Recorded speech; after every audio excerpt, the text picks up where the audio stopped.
नमस्कार, आप देख रहे हैं वीके न्यूज। मैं हूं Diwakar Vikram Singh. One nation one election को लेकर के पक्ष और विपक्ष की तरफ से बयान आ रहा है, लेकिन इसी बीच एक बड़ी खबर हम आपको दे रहे हैं और वो ये है कि वन नेशन वन इलेक्शन पर जो लॉ कमीशन और अन्य कुछ संस्थाएं उस पर विमर्श कर रही हैं, उस पर लॉ कमीशन अपनी एक रिपोर्ट देने की तैयारी कर रहा है। हालांकि अभी वो रिपोर्ट आई नहीं है, उसमें कुछ समय लग सकता है, लेकिन जो खबर हमें प्राप्त हो रही है उसके मुताबिक अब इस पर विमर्श तेज हो गया है कि 2029 तक आते आते ये तय हो जाएगा कि एक साथ लोकसभा और विधानसभा के चुनाव कराए जाएंगे। लेकिन इसमें समस्या ये है कि राज्यों के विधानसभा चुनाव और लोकसभा के चुनाव एक साथ हो कैसे सकते हैं, क्योंकि कुछ विधानसभाओं के समय या तो खत्म होने वाले होंगे या कुछ के समय बहुत ज्यादा बचे होंगे।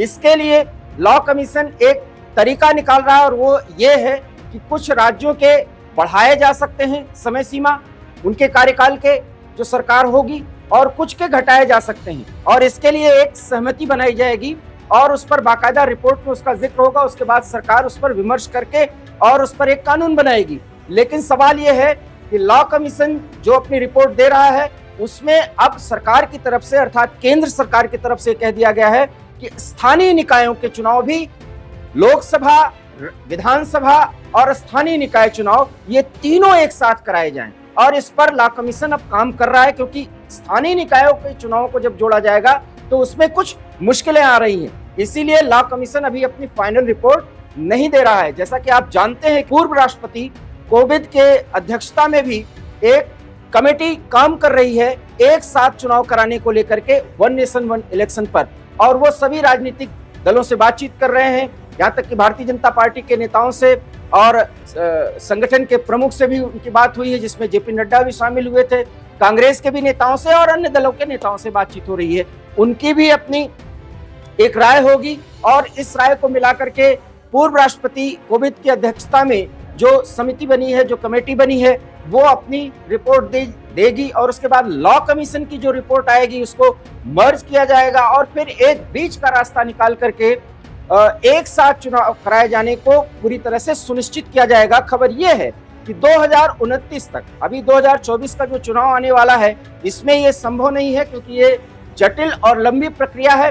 क्योंकि फेडरल स्ट्रक्चर को पूरी तरीके से बरकरार रखने के लिए और कोई इसका राजनीतिकरण न हो, और ये ना आरोप लगाया जाए कि फेडरल स्ट्रक्चर में जो राज्य सरकारों के अधिकार हैं उसको कम करने के लिए केंद्र जानबूझ करके और एक फैसला थोप रही है, ये बात ना आ जाए। इसलिए इन कमेटियों, इस लॉ कमीशन की रिपोर्ट और पूर्व राष्ट्रपति कोविंद की अध्यक्षता में जो समिति बनी है, जो कमेटी बनी है, उसके प्रतिवेदन पर विचार किया जाएगा। फेडरल स्ट्रक्चर को पूरी तरीके से बरकरार रखते हुए राज्यों के चुनाव अगर साथ कराए जाएंगे, और जो संभव हो रहा है वो 2029 में अगर जो लोकसभा का चुनाव होगा उसमें विधानसभा के चुनाव भी कैसे कराए जा सकते हैं, उस पर तेजी से काम चल रहा है। और उसके लिए किया यही जाएगा कि 2029 तक आते आते जो भी विधानसभा के क्षेत्र, जो भी विधानसभा के राज्य हैं जहां पे चुनाव या तो बहुत नजदीक होगा या जिनका कार्यकाल ज्यादा होगा, उनको कम ज्यादा करने के लिए एक फैक्टर पर काम होगा, एक आंकड़े बना करके, और उसका एक मध्यमान निकाला जाएगा। उसके आधार पर उनकी समय सीमा निश्चित कर ली जाएगी और उस पर उनको सबको मना लिया जाएगा, क्योंकि कमेटी का यही काम है। तो लॉ कमीशन के काम में अभी एक काम और जुड़ गया है कि एक साथ स्थानीय निकायों के भी चुनाव हो जाए, क्योंकि चुनाव एक बार हो। और इसके पीछे सबसे बड़ा तर्क ये है कि इससे देश के ऊपर जो आर्थिक बोझ होता है चुनाव कराने को लेकर के, चुनाव प्रक्रिया को लेकर के, और उसमें आने वाली इतनी बड़ी लागत को, उसको आधे से भी ज्यादा कम करने की ये कोशिश है।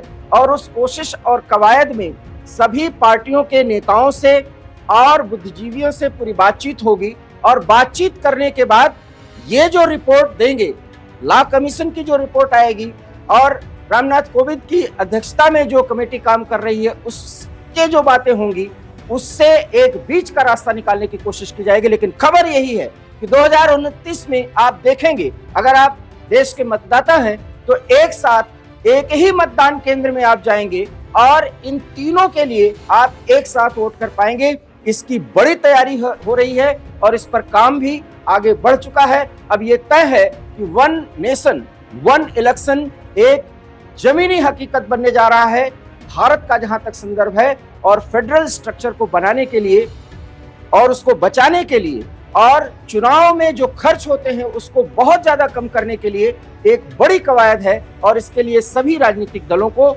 मनाने की भी पूरी कोशिश की जाएगी, समझाने की भी कोशिश की जाएगी, और उसमें जो भी बाधाएं आएंगी उसको निपटाने का भी प्रयास किया जाएगा।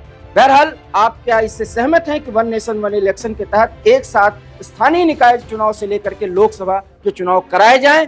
इससे जनता की गाढ़ी कमाई का पैसा बचेगा, देश पर आर्थिक बोझ कम होगा। क्या आप इससे सहमत हैं? हाँ या ना में जरूर जवाब दें। फिलहाल इस खबर में इतना ही। देश और दुनिया के तमाम बड़ी खबरों के लिए आप देखते रहिए वीके न्यूज, क्योंकि वीके न्यूज पर खबरों का सिलसिला कभी नहीं रुकता। फिलहाल मुझे दीजिए इजाजत। नमस्कार। वीके न्यूज, राष्ट्र के नाम।